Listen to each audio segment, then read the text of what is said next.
Всем привет, меня зовут Наташа. Сегодня я хочу рассказать про свой характер, про свои отношения с мужем, с сестрой, с моими друзьями и много чего интересного. А если вы до сих пор не подписаны на наш канал, обязательно сделайте это, нажимайте колокольчик, чтобы не пропустить наши новые видео.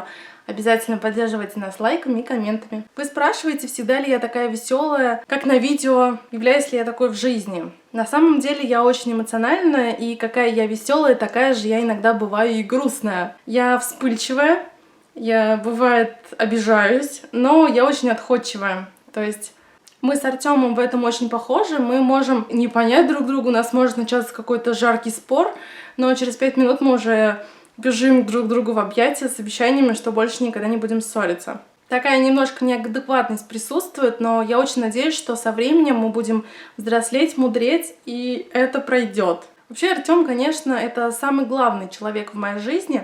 Я вообще не люблю жить со своими переживаниями наедине, и Артем единственный человек, который я могу рассказать вот прям все свои переживания.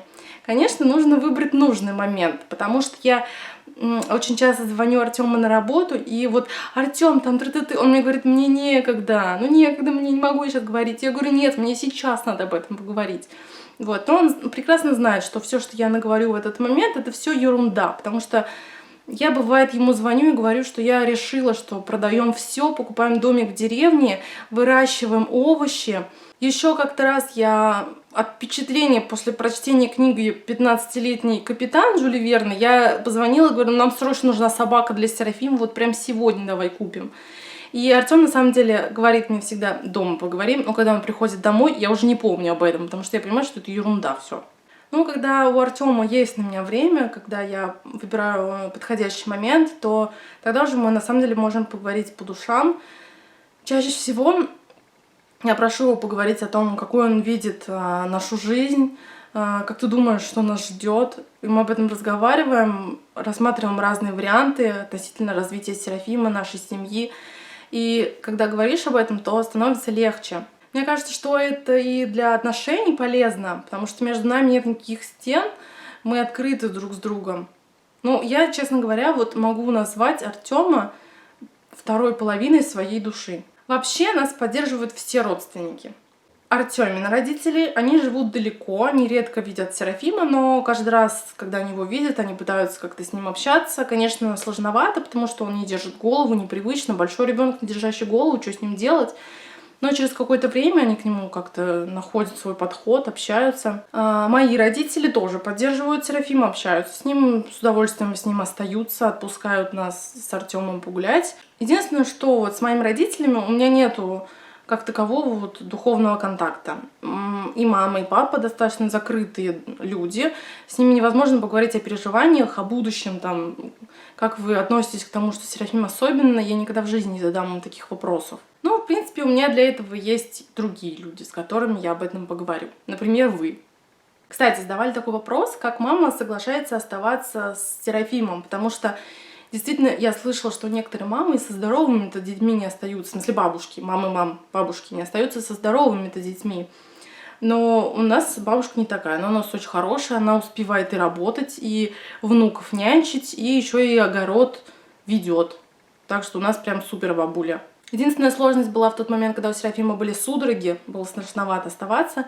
Сейчас нет. Она остается и с Лерой, и с Серафимом, и мы с Артемом можем куда-нибудь выйти, перевести дух. С моей сестрой у меня очень хорошие отношения. Она живет далеко, мы не очень часто видимся, но мы созваниваемся, общаемся. Она хорошо относится к Серафиму, очень поддерживала меня на этапе создания канала, считала это отличной идеей. Единственное, что, конечно, мы в некоторых вопросах немножко по-разному смотрим на жизнь, но, честно говоря, мне кажется, что все идет из детства. Фрейд бы меня сейчас поддержал про это детство. Знаете, моя сестра всегда была такая мисс популярность. У нее всегда была куча друзей, она там все время куда-то гуляла, куда-то ходила, ее никогда не было дома. А я была такой достаточно замкнутый ребенок. У меня было мало друзей, был период, когда друзей вообще не было, и мне не с кем было пойти гулять. Я часто напрашивалась, возьми меня с собой, но она меня не брала, потому что, естественно, я была не крутая. Кто меня возьмет? Я бы тоже, наверное, себя бы не взяла. А дальше уже она всегда была такая активная, она всегда чему-то стремилась, что-то добивалась, каких-то целей. Моя активная жизнь началась в момент, когда я поступила в университет. Тогда у меня начались как-то все как-то активно так. Друзья появились, которые, кстати, я очень благодарна, что в этот момент они появились. Есть до сих пор уже сколько, 10 лет мы с ними дружим. И вот в какой-то момент своей жизни я просто начала копировать жизнь своей старшей сестры. Я понимаю это только сейчас.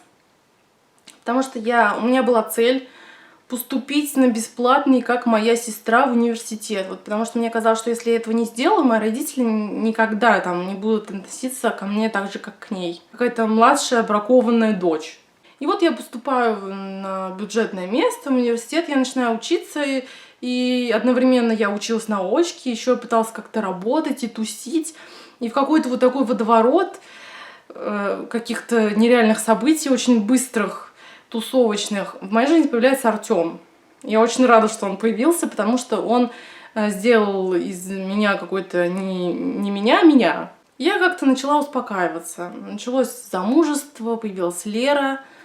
Я как-то стала, опять же, снова больше домашней и вернулась, собственно, к тому, с чего начинала.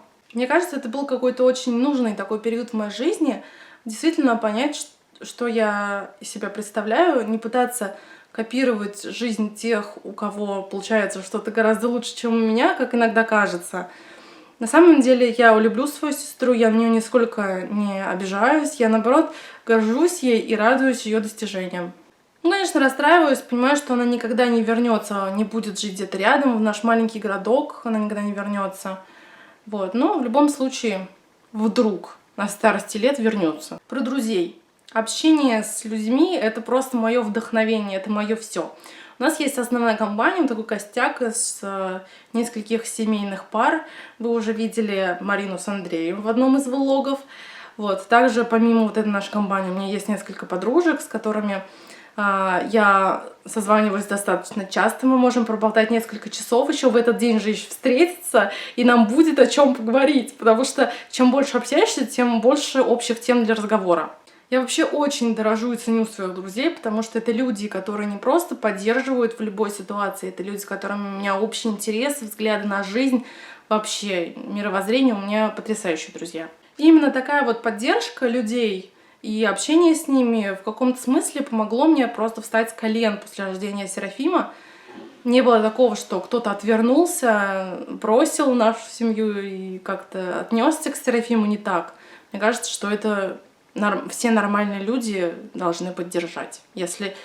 Когда вот я слышу, что нашу семью, там, с нами больше не общается тот-то, после рождения у нас ребенка-инвалида, то, конечно, меня даже передергивает от этих мыслей, ну как так можно? Единственная проблема, которая у меня возникала в общении с моими подружками, я думаю, что они даже об этом не догадываются, но поначалу мне было очень тяжело смотреть на то, как какие-то незначительные, по моему мнению, проблемы кажутся для них значительными. То есть вроде как бы у меня такой ребенок, мне так плохо, я такая бедная несчастная, как они могут там серьезно воспринимать покраснение на попе у ребенка, да? Но если мы мамы, хотим влиться в общество, и мы хотим, чтобы к нам хорошо относились и нас поддерживали, мы тоже должны хорошо относиться и поддерживать, и воспринимать всерьез все те проблемы, с которыми делятся наши подруги.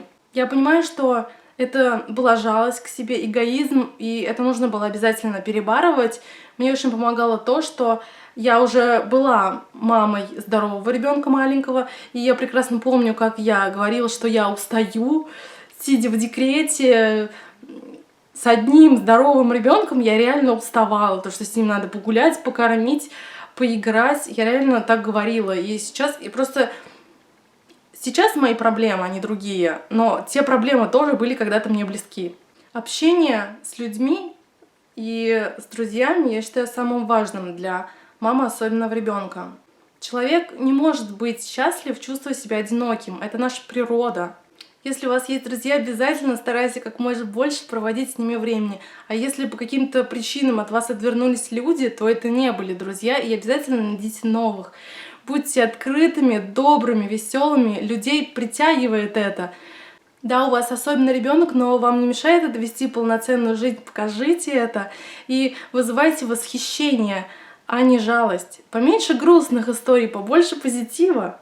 Поэтому обязательно как можно больше общайтесь, заводите друзей среди мам особенных детей, мам обычных детей, на детских площадках, на курсах флористики. Поэтому, мои любимые мамули, все будет очень хорошо. Все в наших руках. Я вас очень люблю. Увидимся в новых видео.